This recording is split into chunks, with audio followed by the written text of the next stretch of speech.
पुनर्जन्म के बाद मैंने सबसे पहला काम ये किया कि अपने दोनों हाथ सल्फ्यूरिक एसिड में डाल दिए और अपनी सारी उंगलियों के निशान मिटा दिए। अपनी पिछली जिंदगी में मेरे गोद लिए हुए भाई ने किसी की हत्या कर दी, फिर मेरे फिंगरप्रिंट्स वहां लगा दिए और मुझे अपना बलि का बकरा बना दिया। मेरे माता पिता ने न सिर्फ मेरा नाम साफ करने से इनकार किया बल्कि उसके लिए झूठी गवाही दी, ऑनलाइन मेरे खिलाफ अभियान चलाया और पूरी दुनिया को मुझे हत्यारा कहते देखते रहे। जिस दिन मुझे फांसी दी गई उसी दिन वे मेरे गोद लिए भाई को एक निजी द्वीप पर ले गए ताकि इस आफत से बचने का जश्न मना सके। लेकिन जब मैंने दोबारा आंखें खोली तो मैं वापस आ गया था, ठीक 1 घंटा पहले जब उसने वो हत्या करनी थी। इस बार मैं ये पक्का करूंगा कि उन्हें दोबारा उसके लिए झूठ बोलने का मौका ही न मिले। मैं पूरे शहर के सबसे व्यस्त चौक के बीचों बीच खड़ा हो गया। सैकड़ों हैरान, मजाक उड़ाती और उत्सुक निगाहों के बीच मैंने एक एक करके अपने कपड़े उतारने शुरू कर दिए। बाहर कड़ाके की ठंड थी, फिर भी मैं लगभग नंगा था और नाचने लगा। चारों तरफ से कैमरे मेरी तरफ मुड़ गए। एक के बाद एक लाइव स्ट्रीम शुरू हो गई और कुछ ही मिनटों में दर्शकों की संख्या 10 लाख के पार पहुंच गई। मैंने गानों के बीच कहा, दोस्तों मुझे फॉलो करते रहना। जब मेरा डांस खत्म होगा तो मैं तुम्हें उससे भी ज्यादा पागलपन दिखाऊंगा। अपने हाथ सल्फ्यूरिक एसिड से धोऊंगा। कमेंट्स में बवाल मच गया। क्या ये पागल है? अटेंशन पाने के लिए कुछ भी करेगा। सच में व्यूज के लिए एसिड से हाथ धोएगा। जब मेरा आखिरी डांस खत्म हुआ तो सिक्योरिटी गार्ड्स ने भीड़ को चीरते हुए मेरे पास आकर कहा, अभी यहाँ से निकलो, अगर नहीं निकले तो थाने ले जाएंगे। मैं मुस्कुराया, अपना आईडी कार्ड निकाला और उसके सीने पर थप्पड़ मारकर चुका दिया। मेरा नाम जो युन स्वान है। मेरे पिता जो जन्यू है, जो ग्रुप के चेयरमैन। मेरी माँ किन यान शुआंग है, मशहूर बैले डांसर। मेरा भाई जो श्यूकी है, जिंग यूनिवर्सिटी का कैंपस हार्टथ्रोब। मैंने सीधी नजर उन घूरती आंखों में डाली। चलो पुलिस बुलाओ, मेरे परिवार को भी बुला लो। फिर मैंने अपने पैरों के पास रखी सल्फ्यूरिक एसिड की बोतल उठाई। जैसे ही मैंने ढक्कन घुमाया, गार्ड घबरा गए। क्या कर रहे हो? अगर जानबूझकर किसी को नुकसान पहुंचाया तो सीधा जेल जाओगे। मैंने उनकी बात नहीं सुनी। मैंने एसिड जमीन पर डाला और अपने दोनों हाथ उसमें दबा दिए। दर्द तुरंत आया। मेरी त्वचा उस जहरीले तरल में पिघलने लगी और हवा में जली हुई चमड़ी जैसी बदबू फैल गई। मेरे चेहरे से पसीना टपक रहा था। मेरे पैर जवाब देने लगे थे, लेकिन अंदर की संतुष्टि ने मुझे खड़ा रखा। भीड़ पहले ही कई मीटर पीछे हट चुकी थी। मैं नजदीकी स्ट्रीमर की तरफ बढ़ा, अपने बुरी तरह जले हाथों को कैमरे के सामने उठाया और दांत भींचकर बोला, सबने देखा 12 जनवरी शाम 5:30 के बाद मैं जो युनक्सुआन आधिकारिक तौर पर फिंगरप्रिंट रहित हूँ। अपनी पिछली जिंदगी में अभी से 3 घंटे बाद मेरा तथाकथित भाई जो श्यूकी हे जियाओ नाम के अपने एक सहपाठी को जबरन छत पर ले जाकर नीचे धकेल देता और उससे पहले वो मेरे फिंगरप्रिंट्स वाले दस्ताने पहनता। आसपास के सारे सीसीटीवी कैमरे नष्ट कर देता। मेरे माँ बाप उसे अलीबी देते, मेरे खिलाफ झूठे सबूत बनाते और मिलकर मुझे एक आदर्श बलि का बकरा बना देते। लेकिन अब मैंने अपने हाथ पूरी दुनिया के सामने नष्ट कर दिए थे। अब चाहे वे कुछ भी करें, मेरे फिंगरप्रिंट्स कभी मेरे खिलाफ इस्तेमाल नहीं हो सके। मुझे अब भी याद है जो श्यूकी ने मुझसे कहा था जब वो पिछली जिंदगी में मुझसे मिलने कैद खाने आया था, भाई मेरे पास कोई चारा नहीं था। माँ और पापा मुझसे बहुत प्यार करते हैं। अगर मैं जेल गया तो वे बर्बाद हो जाते, इसीलिए मुझे तुम्हें कष्ट देना पड़ा। ठीक है, अगर उसे अपना परफेक्ट छोटा सा परिवार इतना प्यारा है तो मैं तीनों को साथ जेल भेजूंगा। मैंने चुपचाप अपने दस्ताने वापस पहने और पुलिस को अपने साथ आने ले जाने दिया, रूटीन पूछताछ के लिए। लेकिन मुझे ठीक से बैठने भी नहीं दिया गया कि किसी ने मेरे बाल पकड़कर जोर से नीचे गिरा दिया। 2 जोरदार थप्पड़ मेरे चेहरे पर पड़े। बेकार की औलाद, मेरे पिता चिल्लाए, तू पूरे इंटरनेट पर छा गया है, तूने पूरे जो खानदान की बेइज्जती करवा दी। मेरे सामने खड़े थे मेरे असली माँ बाप जो जेन्यू और किन यान शुआंग। जब पिताजी ने देखा कि मैं कोई प्रतिक्रिया नहीं दे रहा तो उनका गुस्सा और बढ़ गया। उन्होंने मेरी गर्दन पकड़ी और जोर से दबाया, तू जितना चाहे अपनी बेइज्जती करवा, लेकिन उस लाइव स्ट्रीम में अपने भाई का नाम क्यों लिया? मेरी माँ की आंखों में आंसू थे लेकिन नजर में सिर्फ निराशा थी। मुझसे ऐसा बच्चा कैसे पैदा हुआ? वो बोली, अगर श्यूकी को तेरी वजह से थोड़ी सी भी तकलीफ रुनिया हुई तो मैं तुझसे हमेशा के लिए नाता तोड़ लूंगी। बिना सोचे मेरी आंखों से आंसू बह निकले। मुझे बहुत पहले ही इन दोनों से कुछ भी उम्मीद करना छोड़ देना चाहिए था। फिर भी वो शब्द सुनकर ऐसा लगा जैसे किसी ने सीधा मेरे दिल में छुरा घोंप दिया हो। 5 साल की उम्र से पहले मैं झो परिवार का छोटा राजकुमार था, लेकिन जब से झो श्यूकी को गोद लिया गया मेरे माँ बाप ने कभी मेरा साथ नहीं दिया। बचपन में जब मैंने उसी खिलौने पर उससे झगड़ा किया तो पिताजी ने नौकरों से मुझे लटकाकर पीटवाया और फिर पूरी तरह अंधेरे बेसमेंट में बंद कर दिया। अगर बूढ़े बटलर ने हर रात चुके से मुझे खाना न पहुंचाया होता तो मैं उस नमी भरी कांपती कोठरी में मर गया होता। उस दिन के बाद से मैं जो श्यूकी की छाया में जीता रहा। अगर वो मुझसे जरा सा भी नाराज होता तो मुझे सजा के तौर पर एक अंग दीवार की कोठरी में बंद कर देते। हालत बिगड़ने पर वे मुझे भूखा रखते, यहाँ तक कि मुझे आईसीयू में भर्ती होना पड़ा। फिर आए कॉलेज एंट्रेंस एग्जाम। मैंने इतने अंक लाए कि जिंग यूनिवर्सिटी में दाखिला हो जाता। जो श्यूकी ने सिर्फ एक सामान्य कॉलेज के लायक अंक लाए। पहली बार मुझे लगा कि शायद मैं आखिरकार बच निकलूंगा, लेकिन पिताजी ने अपने संपर्कों का इस्तेमाल करके हमारे अंक बदल दिए। जो श्यूकी का जश्न 3 दिन और 3 रात चला, जबकि मुझसे सारी आर्थिक मदद छीन ली गई और मुझे जीने के लिए दिन रात काम करना पड़ा। एक तेज रिंगटोन ने मुझे उन यादों से बाहर खींचा। जो श्यूकी मेरी माँ को फोन कर रहा था। जिस औरत ने अभी अभी मुझे घृणा से देखा था उसका चेहरा तुरंत बदल गया। उसने प्यार से फोन उठाया, बेटा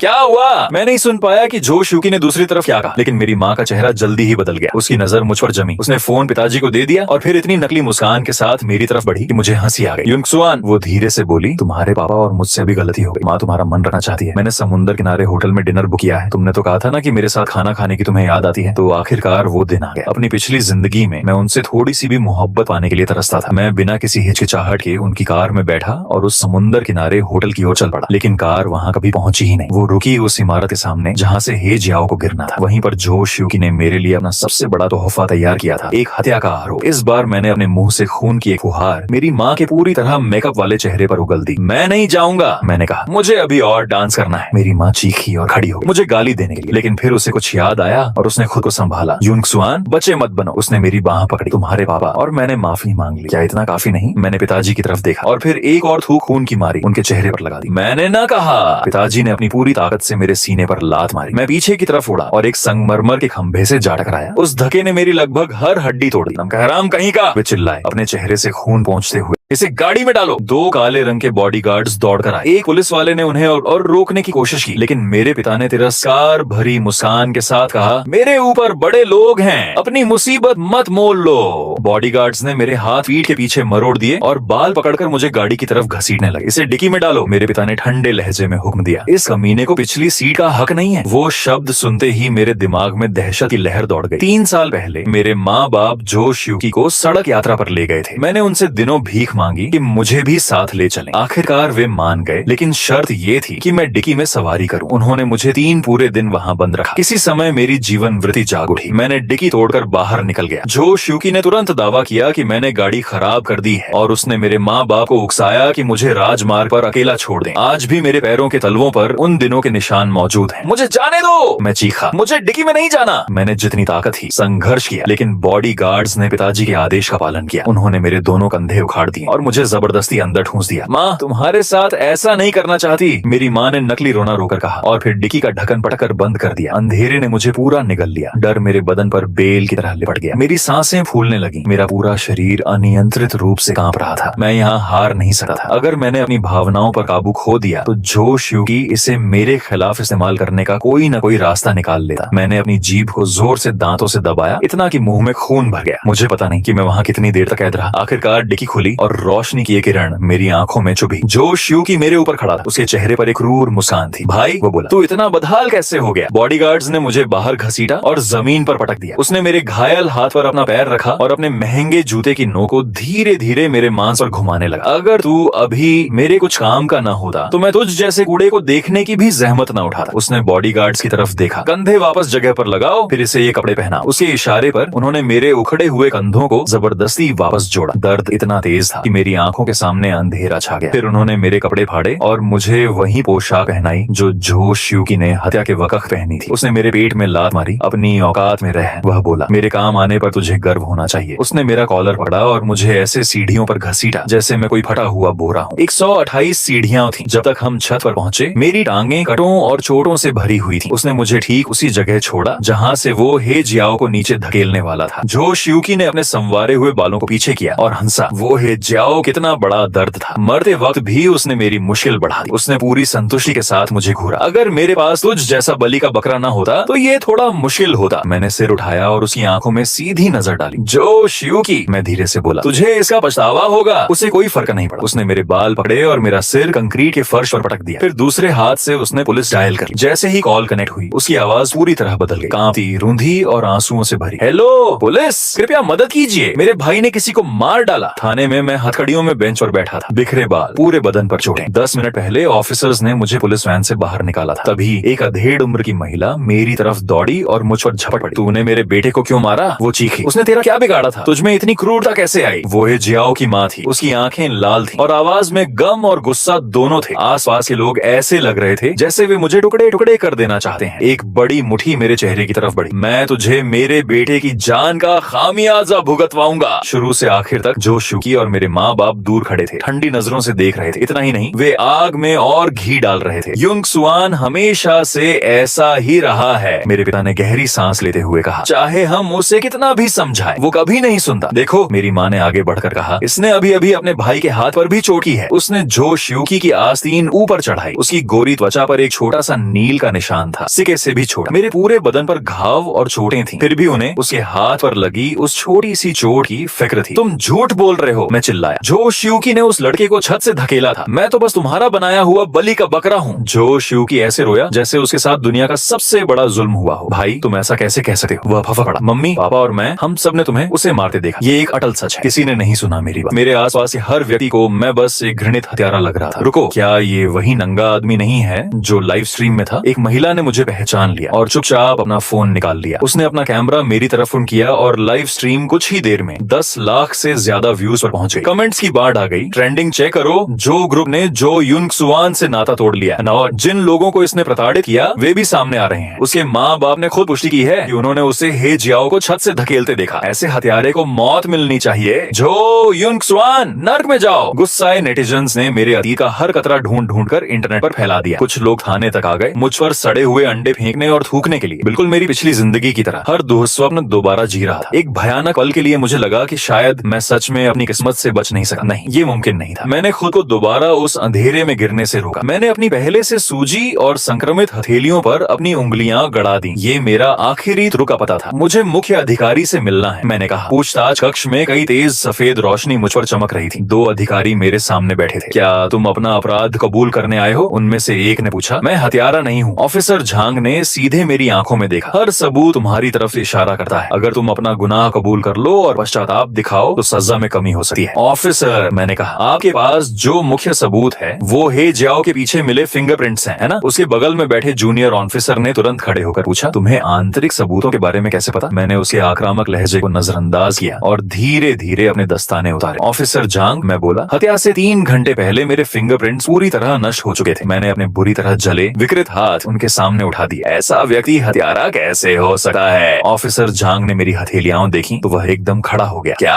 पूछताछ कक्ष की कठोर रोशनी ने मेरे हाथों की क्षति को और भी भयानक बना दिया। वो जली हुई, फटी हुई त्वचा, कच्चा मांस। जूनियर ऑफिसर ने हाँफते हुए एक कदम पीछे ले लिया। ऑन ऑफिसर झांग, जिन्होंने अपने करियर में हजारों भयानक मामले देखे थे, वे भी गहरे सहम गए। तुम्हारे हाथों को क्या हुआ? उन्होंने पूछा। ये कब हुआ? आज दोपहर 5:30 बजे सेंट्रल स्क्वायर पर, मैंने जवाब दिया। मैंने लाखों ऑनलाइन दर्शकों के सामने सल्फ्यूरिक एसिड से अपने फिंगरप्रिंट्स नष्ट कर दिए। आप तुरंत लाइव स्ट्रीम की रिकॉर्डिंग और वहां मौजूद लोगों की वीडियो चेक कर सकते हैं। एसिड ने मेरी त्वचा की डर्मल परत को पूरी तरह नष्ट कर दिया है। मेरे निशान कभी वापस नहीं आ सकते। मामले का पूरा तर्क एक पल में ढह गया। कमरे में सन्नाटा छा गया। ऑफिसर झांग और जूनियर ऑफिसर ने एक दूसरे को देखा। दोनों इसका मतलब समझकर स्तब्ध थे। तुरंत जांच करो, ऑफिसर झांग ने आदेश दिया। लाइव स्ट्रीम की सटीक टाइमलाइन और अनुमानित मृत्यु समय की तुलना करो। फोरेंसिक को सूचित करो कि वे फिंगरप्रिंट सबूतों का पुनर्मूल्यांकन करें। फिर वे वापस बैठे और मुझे एक जटिल नजर से देखने लगे। जो युंग सुआन, उन्होंने धीरे धीरे कहा, अगर तुम जो कह रहे हो वो सच है तो इसका मतलब तुम्हारे असली माँ बाप और तुम्हारे भाई ने झूठी गवाही दी है। इसका मतलब असली हत्यारा उन्हीं में से कोई है। ठीक उसी वक्त दरवाजे पर दस्तक हुई। एक और उन ऑफिसर ने अंदर झांका। वह हैरान लग रहा था। कप्तान झांग, जो जेन्यू, किन यान शुआंग और जो शियुकी अभी भी बाहर हैं। वे बहुत उत्तेजित हैं और लगातार मांग कर रहे हैं कि हम जो युंग सुआन को तुरंत दोषी ठहराएं। वे सबसे कठोर सजा चाहते हैं। ऑफिसर झांग का चेहरा ठंडा पड़ गया। अच्छा, इन तीनों को अलग अलग पूछताछ कक्षों में ले जाओ। मेरी अनुमति के बिना कोई नहीं जाएगा। फिर उन्होंने मेरी तरफ देखा। हम तुम्हारी सारी बातों की तुरंत जांच करेंगे, लेकिन जब तक सच्चाई की पुष्टि नहीं हो जाती तुम अब भी एक महत्वपूर्ण संदिग्ध हो और तुम्हें सहयोग करना होगा। मैं चाहता हूँ कि मेरी सभी चोटों का पूरा दस्तावेजीकरण किया जाए, मैंने कहा, और मुझे इलाज चाहिए। ऑफिसर झांग ने बिना किसी हिचकिचाहट के सहमति दे दी। इस बीच मेरे माँ बाप और जो शियुकी को अलग अलग कमरों में ले जाया गया। तथ्य स्पष्ट है, मेरे पिता चीख रहे थे। सबूत अकाटे हैं। उस नम कहराम बेटे ने पहले ही कबूल कर लिया है। तुम किस बात का इंतजार कर रहे हो? हम उसे ठीक से नहीं पाल सके, मेरी माँ नकली रोते हुए बोली। इसीलिए उसने इतना घिनौना काम किया। हम पीड़ित परिवार को हर संभव मुआवजा देंगे।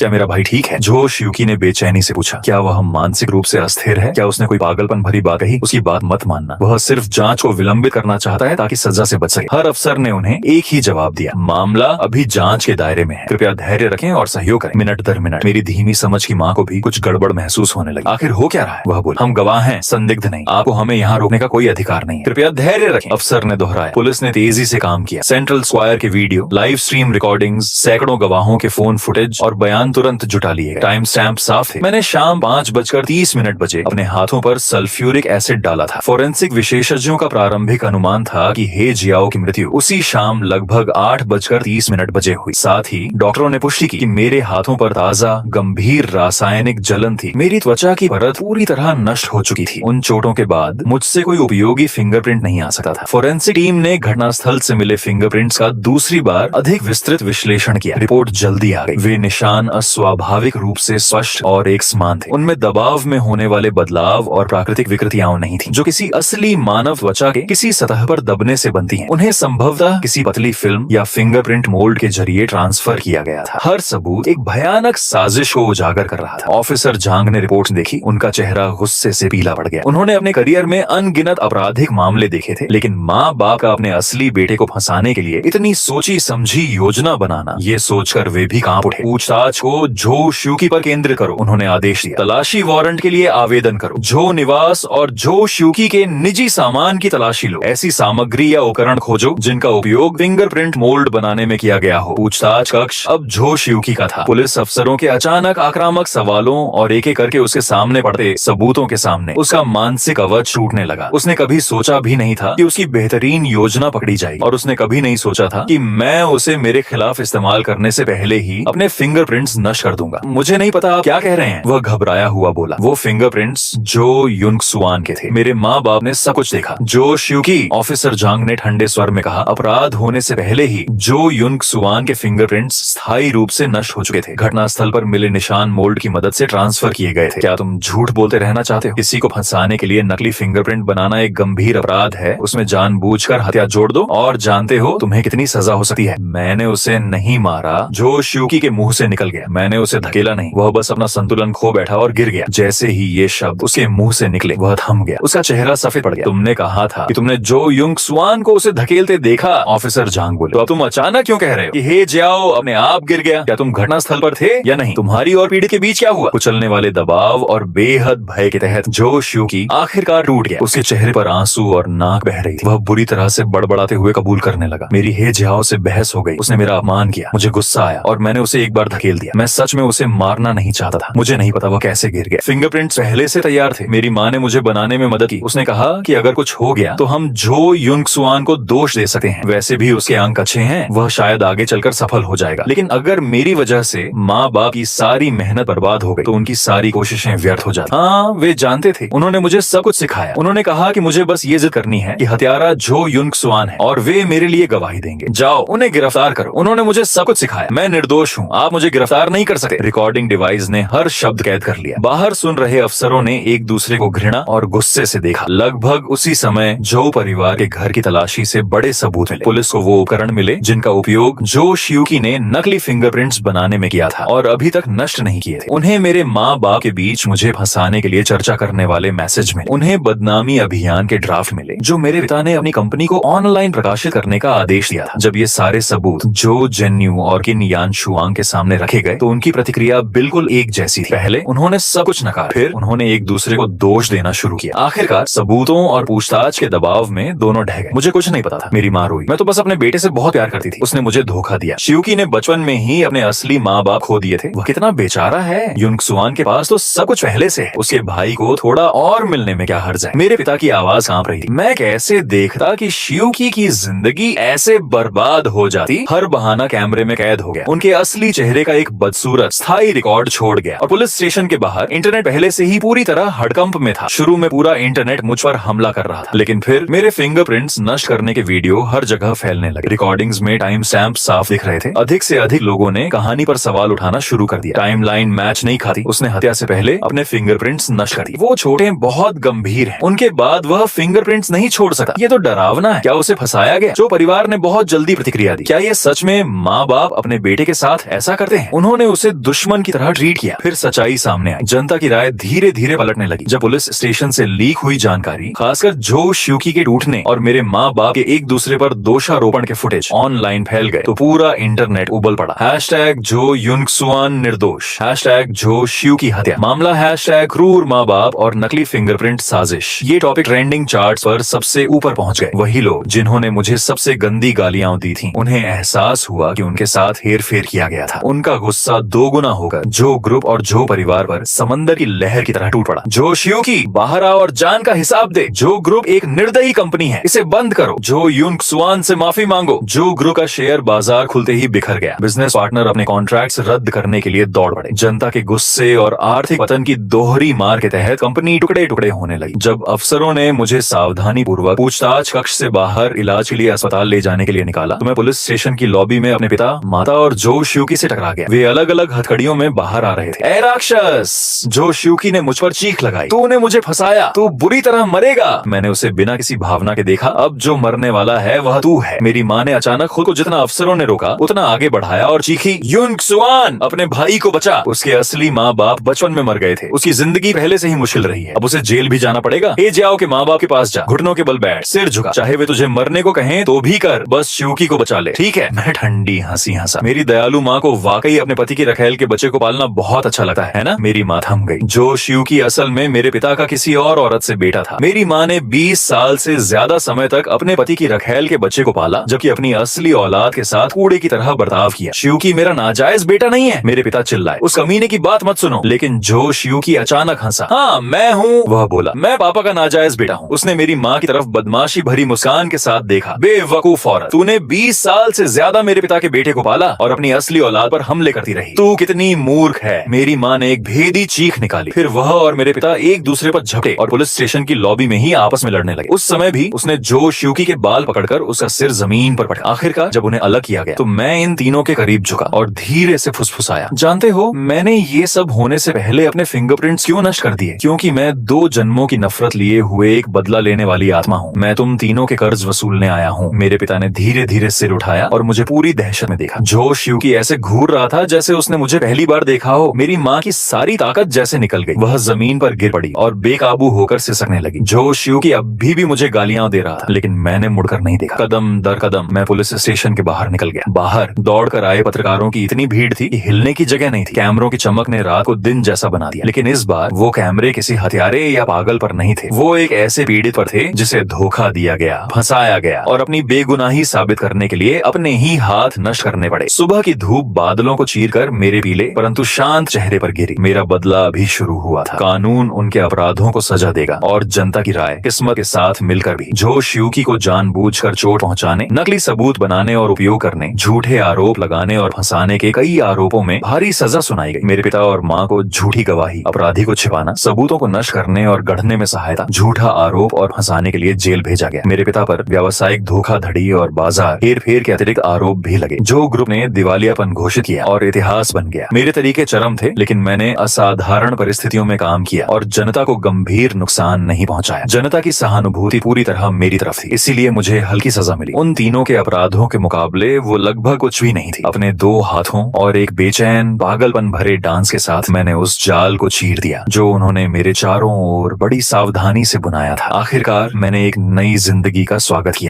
पिछली जिंदगी में वे मुस्कुराते हुए जश्न मना रहे थे जबकि मैं मौत की तरफ बढ़ रहा था। इस जिंदगी में वे जेल की सलाखों के पीछे थे जबकि मैं रोशनी में चल रहा था। जैसा करोगे वैसा भरोगे। अब से मैं शानदार जीऊंगा। मैं फिर कभी अंधेरे को अपनी जिंदगी पर हावी नहीं होने दूंगा।